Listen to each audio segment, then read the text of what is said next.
The Legacy Cannabis Podcast. Look, I'm already lit. You know it is. It's the highest host, Adam Ilchon, out right here at the Respect My Region HQ in LA. We got an amazing show today. We got a man who cares about the plant, who provides the plant to most of California, comes from a generation of families who grow. And they're just out here trying to provide the best medicine. I'm talking to the man, Chris Anderson, who is the CEO and founder of Redwood Roots. How you doing today, man? I'm excellent. We just got through our first rain and on Sunday, just actually yesterday from LA myself, and got into the Redwood, and just there's nothing like that smell of the first rain in the redwoods and the sun, and just always blessed and always grateful, man. Honestly, it's been a good life. That experience. When I smell the first rain, it's pavement and concrete because I live out here in the suburbs of LA, bro. I don't know what fresh rain smells like on the redwoods. Kind of jealous. It's quite just. It's one word I don't know. It's just the wet dirt, wet dirt. The wet dirt. Farmer. Are you originally from the Humboldt area? Emerald Triangle. Yeah, I was born and raised in southern Humboldt, and I'm actually a fifth generation native, but fifth generation family there. My great in French's Camp, Cooks Valley, where the Northern Nights Music Festival is, the Reggae on the River, that little area right on the Humboldt County, Mendocino County line is where my family's been from. And I just feel, again, just so blessed to have been born where I was born and involved with the community that has given me life and has given me hope and has supported me. It's all about community up here and doing the best we can to support each other currently facing. Yeah, I was on your website. I did a little research, reading what y'all are about community, sustainable products. You're out here about culture and passion. Were you, like you said, fifth generation? Were they all growing cannabis, or were they just regular farmers? Ironically enough, man, my uncle, my mom's brother, was the first person in my. I was just surrounded in it and immersed in it, being from this community my entire life. And if I'd stayed over for sleepover when I was 5, and I was kind of an old 5-year-old, and I was a little wiser, and was just intrigued, honestly. It was regular for you guys. The first day I saw anybody smoke herb, and I've just been fascinated and intrigued since then. So I'm actually really the first person in my family. I'm multi-generational, but I personally am not a multi-generational farmer. My family industry my whole life. They owned restaurants and some gift shops right here in southern Humboldt County. My granddad, as well as my parents. So I was just, again, best friends and family who did a lot of couch surfing even at a very, very young age. And we as friends as mothers are also my mothers, in essence. So on the plant my whole life, been around the herb and the culture and the business and the game since day one. And my first seed when I was 16, I smoked my first joint when I was 12. Got 18 again when I was 19. I didn't go to jail or anything, but I've for a long time, and I want to continue to do so for whatever it takes, honestly.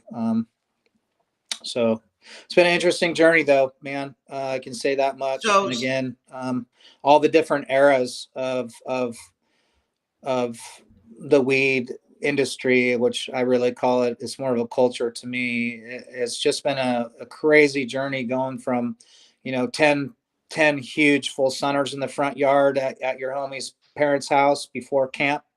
And then the camp era came and they were landing choppers and dangling people from cords to come chop your 10 plants down, and to that drove people under the trees and trimming out whitethorn bushes and manzanita bushes to grow underneath the canopy of bushes out in meadows. And they started busting that. So we had to start building platforms in the top of trees because it was too dangerous for them to cut the plants out of the trees.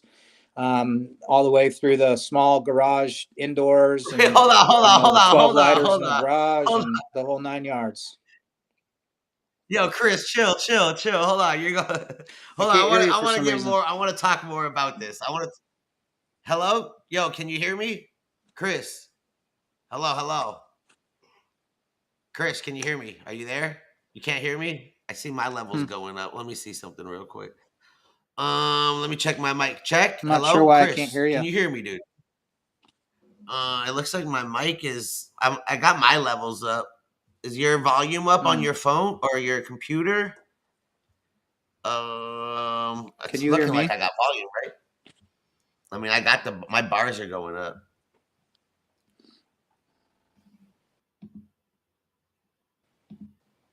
Chris, can you hear me now?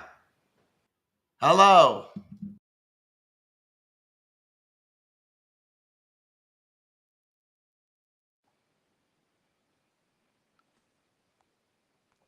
Can you hear me now? I hear you. Can you hear me? Now I got you back.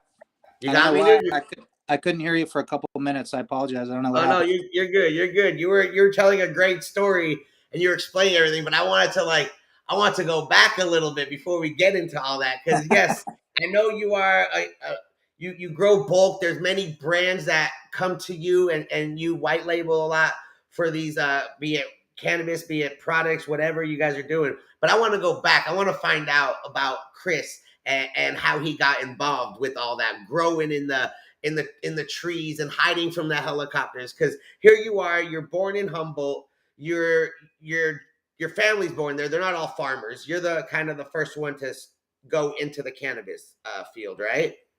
Yeah, in fact, I my, got my they my were like grandparents on my dad's side were school teachers, and my dad smoked weed, of course, because this is where it's a everybody here neighborhood, smoked weed. yeah, But he grew up in South Dakota himself. My mom's side of the family is the multi-generational residents of the area. okay, My dad moved here via South Dakota, via North Hollywood, ironically enough, and hey, very the religious valley family. And 818, even though he smoked, he was very ashamed of it and afraid of communicating that with his parents and hid it. And his mom at a Thanksgiving meal when I was 16 years old, I showed up blazing and wasn't ashamed of who I was. Wasn't ashamed of the weed. It wasn't a dirty, love evil it. thing that I was doing. And she grabbed my shoulders right after dinner and was like, "Hey, Chris, I need to talk to you outside." And I thought I was in trouble. And in fact, the opposite happened. And she took me outside and she said, "Chris, I know what you do. I know what you're up to. And I'm so proud of you for doing what's right for you. And I'm proud of you for stepping out of the pattern of our family of school teaching. And I just want you to be proud of what you do, whatever you do in this life, and I see you and I want you to continue your journey. You're the pioneer of the family." And so I will never, ever forget that moment with my grandma, school teacher grandma from South Dakota, ever. And that meant the world to me to be seen by a matriarch of my family for doing something that I really believed in. And I believed in the medicine when I was a teenager. I believed wholeheartedly that we were providing a product that would improve the quality of life for people all over the globe. And back in the late 80s and early 90s, the statistics say that we were bringing around 80% of the cannabis consumed across the globe came from my hood. And that's What? real numbers. Back in the late 80s, early 90s, we were producing 80% of the cannabis grown or ingested in the world at What? the time. So here you are, little Chris, 16 years old at Thanksgiving dinner. You're high. Your dad's kind of consuming cannabis, but his mom doesn't really know. And you're just like, yo, I kind of love this plant. People need to learn about this plant. There's so much negative stigma about this plant. Let's be more open about it. So you show up high as hell to the family dinner, and grandma's like, I'm proud of you. Keep it up. Yeah, Keep that passion alive. And that probably meant a lot. You were like, would that give you like motivation? Was that inspiration for you to like? absolutely. I was a clone operator and a breeder here for a long time back in the legacy days, the outlaw days, and I actually, We sometimes call them you'd have traditional. I like to say miscellaneous. the traditional days. Me too. Me too. Actually, I That's love how it that word. was. You know what I'm saying? It was Yep. just that's how we lived our life. Oh. We got that. We got that Humboldt Wi-Fi. Yeah, I got a missed call, and when somebody calls me, it's messing up our little thing here, and I don't Oh know how yeah, to turn the calling off, and unfortunately, I have to use my phone. it's all right. It's airplane But mode, but it's okay. Don't trip. yeah, I'm sorry, I lost my train of thought. No, We're we were talking talking about about grandma. Oh yeah, so I had a volunteer pop up into my yard one season, which is when just a plant that you didn't plant the seed, and just from throwing seeds out of a bag or whatever, sometimes you get a plant that just grows in your yard or in your garden, right. and they It's a call them strong. That's a strong one. volunteers. Volunteers. And I had this just insane plant sprout up in my yard, and I followed it through till fall, and it was one of the most incredible strains and I still don't know what it was. And it looked like a couple things that I had in the past, but it didn't look exactly like anything I'd had previously. So anyways, long story short is The she pheno was was a just that unique. baker, and everybody in Southern Humboldt knew about my grandma's chocolate chip cookies. And so Ooh. this this fucking strain popped up, pardon my French, but it literally tasted like chocolate chip cookies. So I called the strain Grandma Anderson's cookies, and that was my tribute to her. She had passed several years before that, but she's one of my driving forces and inspirations, just for being seen as myself and being seen for being me. And just So accepting I'll you. certainly Yes. take that to the grave with me for sure. That must have been awesome. So here, little Chris, born in Humboldt, just being around cannabis, you going to sleepovers, your friends, your neighborhoods are smoking it. It's just no big deal. There's no like negative stigma to cannabis in Humboldt. You get a passion for it. When did you like start growing? When was like the first time you're like, all right, let me see what's up? And like, was that the same time as smoking? Did you grow before you smoked? Did you smoke before you? No. I started. Like I said, I smoked my first joint at a serious legend who's also passed. One of the original, I call original ganja gangsters here in Southern Humboldt, Jed Sherman, who was just a legend and icon here, who passed away several years back. But I smoked my first joint with his son, my best friend, when we were 12 years old, and I cracked my first seed when I was 16 and grew my first little patch when I was 16 years old. Just in the And soil outside? yep, in the soil outside underneath some whitethorn bushes. I'm sorry, it was underneath a manzanita bush. Okay. I'd get in there with my loppers and trim out the little canopy of a manzanita bush. And I bought a couple bags of black gold back in the day, and a couple of grow bags and some camo paint, and would hike 5-gallon buckets of water down the hillside one at a time to water them, because I didn't want water Exercise. line leading to the patch.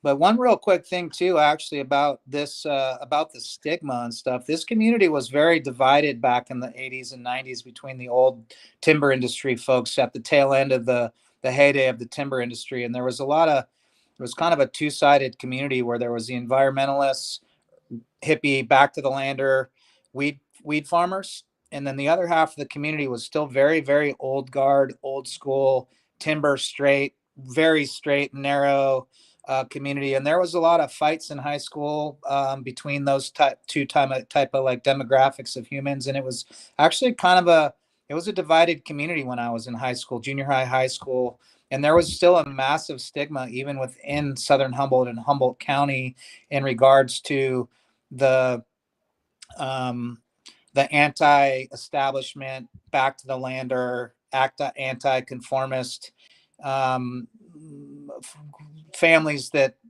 Harvard and Yale graduates, UC Right. Berkeley graduates, that That gathered were on Haight Street and then migrated to Humboldt County into the woods to do their thing and create a new culture and a new society, and do something completely outside of the box. I believe it was kind of a total experiment, and so yeah, it's just an interesting era to grow up here. Even people think it was all about the weed, but there was this period of time where it wasn't so. And it was accepted. a pretty, like I said, there was a significant amount of fights and whatnot, and the whole Let me nine find out. yards. Let me find out. Little Chris is chilling in high school, fighting over the plant. Like this is the future. Luckily, I was on both sides of the fence, where I had my redneck timber company logger friends, and I was certainly on the other side in my heart, much more so. And migrated that way more and more so as the years progressed. But yeah, man. I mean, when I was before I grew my first plant, we lived right above the Garberville Airport, and in the heyday of the CAMP program, the Campaign Against Marijuana Planting, and the MET program, which is the Marijuana Eradication Team, and then they had a subdivision of that called CRAT.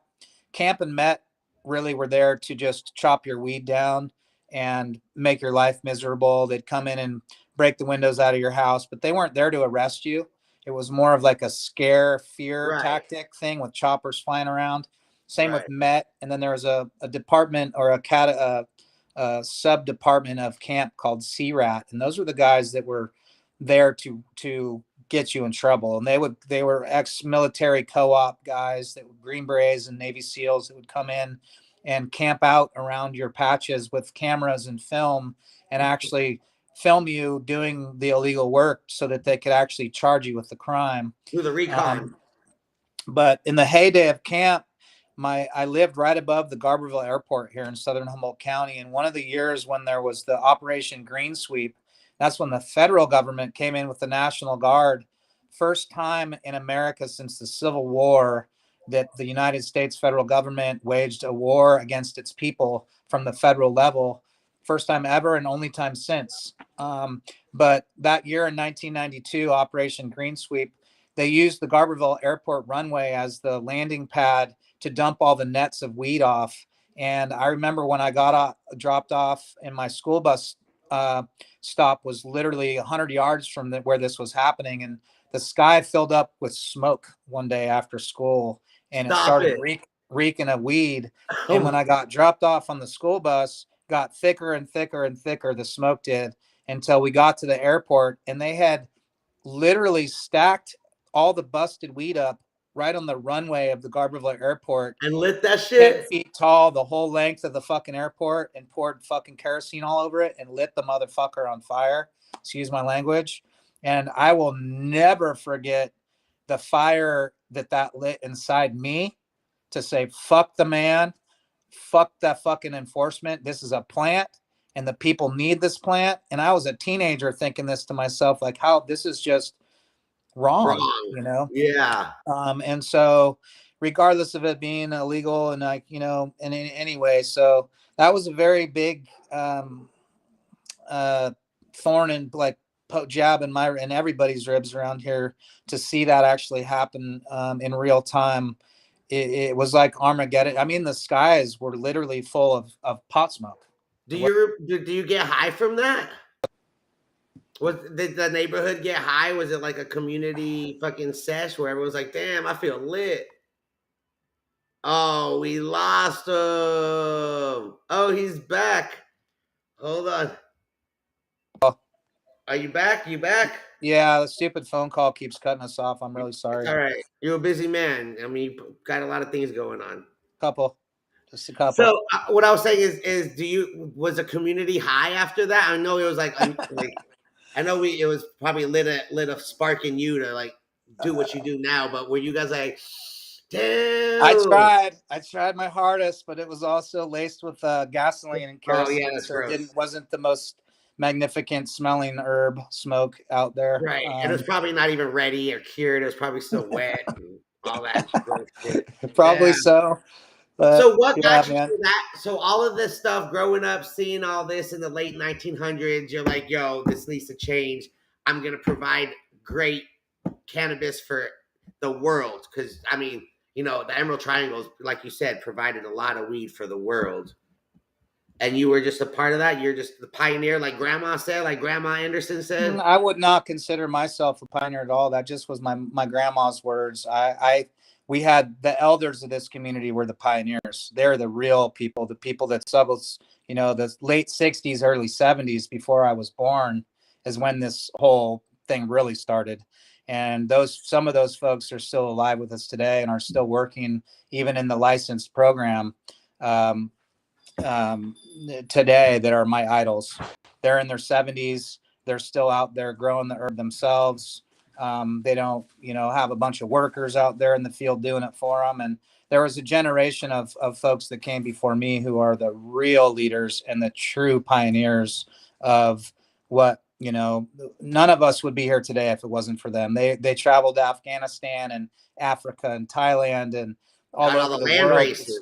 to smuggle the original seed genetics that we're Yes. all experiencing today, that have been crossed and crossed and crossed and crossed to pull out whatever interpretations or terpene profiles there are to create today's genetics. Those all originated from the Land original races. seed smugglers that came in here. Yes. So without them, we would be nowhere. We would be nothing without the sacrifices they made to push the envelope against government and bureaucratics and the stigmas, and to continue to forge a pathway forward for us to be here today. None of us would be here, including myself. So I give all the props to the elders, 100%. Shout out to the elders and shout out to all the growers though too, because without you guys, none of us would be here. None of us would be living this life. None of us would be having these businesses or these brands or this culture, this lifestyle. So thank you for keeping it going. How do you feel about like the weed today? I know you were talking about land races and traveling around and getting these pure cultivars, and now we got all these like crossed, watered down I pollen love weed, checkers. man. I just love weed. I love purple can. I love the purple candy gas trend, although I don't like the trend of it. But I love the purple candy gas. I love, you know, this. I got a brother from another friend. Shares the last name. We grew up literally across the fence from each other, named Rio Anderson. His farm is called Lady Sativa Farms, and he specializes in landrace genetics and sativas in particular. And he's got an Oaxacan Gold that's a Mexican landrace sativa that is just fucking phenomenal. I need I that. love all the old classics, the Humboldt. I like calling them the Humboldt or California classics. I love this San Fernando Valley OGs, the Super Silver Yes. Hazes, the Skunks. I like Blue Dream. You know, I like the Blue Dream made Purple a lot of people Urkel. money. We love Blue Dream. The Purple Urkel from the early '90s that never made it past the Bay Area because the Bay Area would just gobble up every gram of that shit. But I'm a weed. I just like herb, so What's your? I Do you don't have really. a favorite? Like, what's your like go to?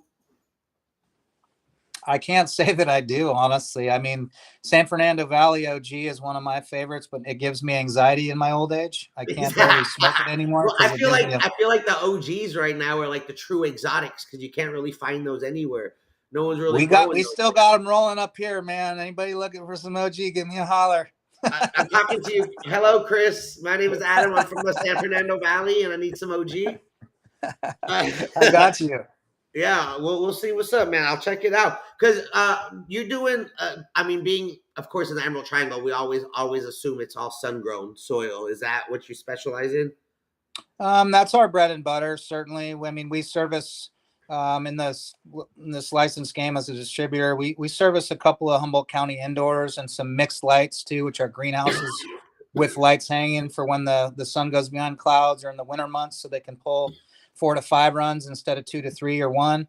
But depths and sun grown, full term sun grown is historically our bread and butter, and today still is the majority of our focus. But we move some indoors and we move some mixed lights as well.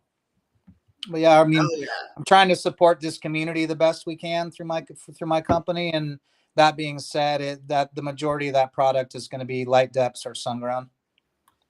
How do you feel about dispensaries right now, being like a grower for many years, for decades? Well, Um, I don't envy their work either. A lot of people think the dispensaries are out there just making hand over fist and killing it, and they're not. I know for a fact that sales are down about 60% this year compared to last year, the same time and over COVID. I know that half of them are very much so slow paying and having a hard time surviving and covering their bills, as well as and the 280E implications from the IRS and the federal tax obligations and liabilities are more severe for retailers than they are for any other segment of the market. I do not envy anybody in this legal market. Honestly, I don't know anybody that's out there killing it or thriving. Even some of the big dogs that might seem like they are, I don't believe are really out there crushing it. In California, anyway. This market is a complete failed marketplace. It's choking itself out left and right, and I'm still hopeful. I'm still optimistic. I I still feel like believe there's the kind of plant. been I feel like there's kind of been a race to the bottom with everyone just trying to undercut and under like price and try to, and I feel bad for the growers who are just like, taking less and less because there's like middlemen, there's distributors, there's dispensaries. And then like the dispensaries are always focused on like percentages of the weed. Like what did it test at? And it's like, yo, I don't go into like like a liquor store and be like, what's the highest percentage alcohol? I get what I like, what I enjoy, and I got to learn and it's just, I feel like the market is just weird in California. There's so much misunderstanding and miseducation, and unfortunately, a huge demographic of consumers are new consumers that don't know the difference. And so it's sad that the THC is a thing, because a lot of the high THC testing stuff is just getting ran through a lab that will give you fake results to pay. You pay them a little extra, they'll give you a higher result. Yes. The price point thing is also a real tragedy, because we all knew it was coming. We all knew that there was going to be a commodity style market that came out of the end of this, and that eventually the market would mature and give craft, artisanal, high end, small batch limited edition product a higher price point. And it still is on some level, but the market will mature, and those that can survive and weather this storm, that type of product will continue to separate itself from commodity pot, which is, 90% of the product being grown in California is true commodity pot. There's nothing special about it. It's all just decent or shitty.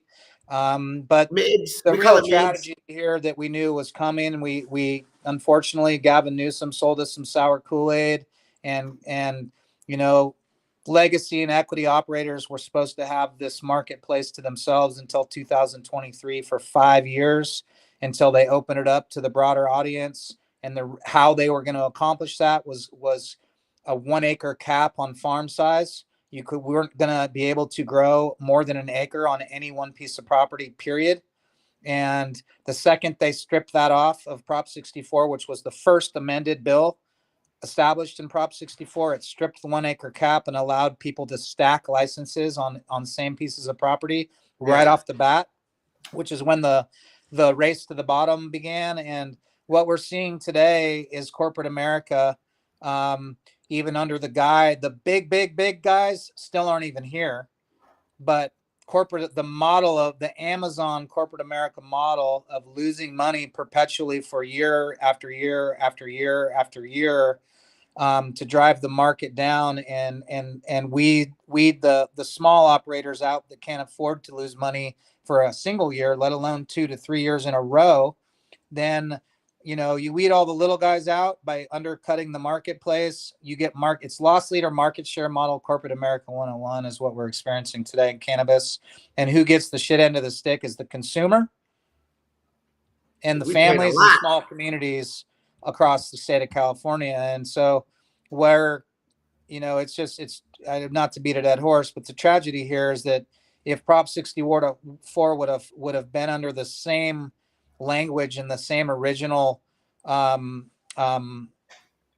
codes per se that the people of the state of California voted for originally, we would have the most robust, thousands of very viable, successful small businesses and small farms that then in turn feed small communities and other ancillary businesses, even cafes, grocery stores, you name it. Small supply stores are all imploding across rural California right now because they were all fed by the small farmer. And so when the small farmer fails and starts to not be able to support the community, then the community implodes right behind it.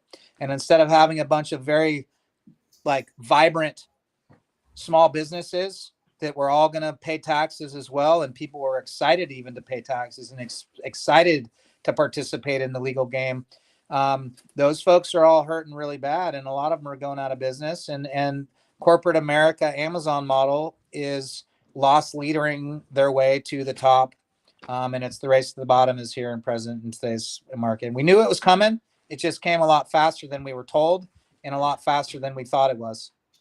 So what are we doing, Chris? What are we gonna do? How are we gonna keep the culture alive? We're gonna keep telling the truth. We're gonna keep putting superior products to the market. I do believe even in today's marketing science and the plastic fake Kool-Aid of billions of dollars of marketing, I believe authenticity still has a place in today's market. And I think people, and there is a demographic of consumers that can read right through the plastic corporate bullshit that's getting fed to them. And they're asking for us. They're asking for our product. They've been smoking our product for decades. They want to continue to smoke it. We just don't have a marketing budget to speak of. And that's why opportunities like this that you've blessed me with is so important for our viability and us to continue the journey that we started when we were little kids and our parents started 50, 60 years ago, is guerrilla style marketing and getting the word out to the people that we're still here. We're still fighting. We're still optimistic. We still are dedicated to the plant. We're still dedicated to the consumers and bringing them product that they enjoy, that's organic, that they can know what they're putting into their body. They know it wasn't sprayed by some toxic shit, fed plastic, synthetic fertilizers that doesn't get tested for. And they don't know what they're putting into their body. There's enough people that shop at Whole Foods. There's enough people that shop at their localized farmers markets to buy produce from a local farmer. Those are our people. And there's plenty of them out there that want to support authentic craft sun-grown cannabis in the marketplace. They just need to know who we are. They need to know where to find us. And so we're still fighting, man. We are not going away. We are not, we don't quit up here. We weathered a 50-year, war on drugs, and we pivoted, we morphed, we adjusted with the times, and we're going to continue to pivot and morph and adjust in these current times, continue doing what we do, what we know to do, and what the fuck we're good at, quite honestly. So the pathway forward is right fucking through the thick of it. We can't change the current marketplace. We can't change reality. What we can, and we don't have any control over those things, but what we can control is our choices. We control our emotions, and we can continue producing artisanal, high-end craft cannabis in small batch form and continue to just, as the market develops, be that there's a place for this, for craft cannabis in this market. It's just too young. We're too early. The market is not mature enough. Do you feel like where is what's like the craft? You feel like the plant loses its integrity or its potency the bigger the rooms are? Is that? I believe that when you nurture each and every plant, that a consumer can, with love and care and intention, I believe that comes out not only in the effect of the cannabis that you ingest, but it affects the flavor, it affects the look. And I believe in energy, and I believe that what you put into something, you get out. Yes. And I believe that mass scale cannabis doesn't have the love and the tender care. It's hurried to market. It's quick dried. Yes. It's sprayed with shitty shit. It's fed with shitty shit. And it's treated like shit. It doesn't look as good. It doesn't taste as good. It doesn't make you feel as good.